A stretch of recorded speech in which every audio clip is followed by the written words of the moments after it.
पहिली गोष्ट, पूर्वी प्रत्येक भागात एक नगरसेवक होता. आता तो 4 भाग मिळून एक पॅनल केलेला आहे आणि 4 भागांच्या एका पॅनलमध्ये 4 नगरसेवक असणार आहेत. तर 4 नगरसेवकांचं काम जे असणार आहे ते सर्व भागात ते काम करू शकतात. म्हणजे काहीही झालं तरी ते 4ही लोक जबाबदार असणार आहेत. तर हे तर आपल्या सर्वांना माहीत आहे. तर त्यासाठी आपण काय केलेलं आहे की माझी संकल्पना आहे की आपण एक डिजिटल ॲप आपल्या प्रभागाचा काढावा. त्या डिजिटल ॲपमध्ये 4ही नगरसेवकचे नाव असतील.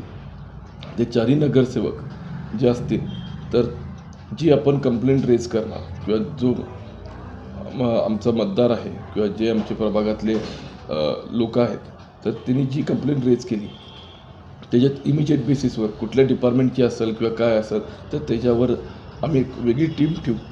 आमच्या ऑफिसमधून ऑलरेडी तसं काम चालतं. मेडिकलची टीम वेगळी आहे, त्याच्यानंतर गव्हर्नमेंटचं काम बघणारी टीम वेगळी आहे, बाकीची लोकसमस्या सोडवणारी टीम वेगळी आहे, काही महिलांचे प्रॉब्लेम्स असतील किंवा काही असतील तर वेगळी महिला काउन्सिलिंगसाठी वेगळी आहे.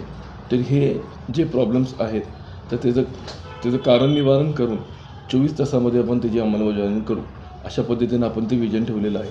मग ते आपल्या प्रभागाचं ॲप काढून सगळ्या गोष्टींची त्याच्यावर त्यातनं ते बिलसुद्धा लाईट बिल भरू शकतात, पाणी बिल भरू शकतात, अशा पद्धतीनं आपण ते नियोजन करणार आहे. तर वेल आणि डिजिटलायझेशनचा प्रभागात प्रभाव हा वाढवणार आहे.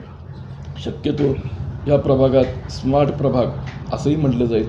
जसं मी म्हटलो की 18मध्ये मी जे स्मार्ट प्रभाग करणार होतो, तसंच ह्या प्रभागात 11मध्ये म्हणा, 13मध्ये म्हणा हे स्मार्ट प्रभाग राहतील. कारण का विजन आणि कल्पना आणि संकल्प ही कम्प्लिटली ह्याचं कॉम्बिनेशन असणार आहे. तर हे कॉम्बिनेशन घेऊन, हे विजन घेऊन आम्ही या मैदानात उतरलेलो आहे.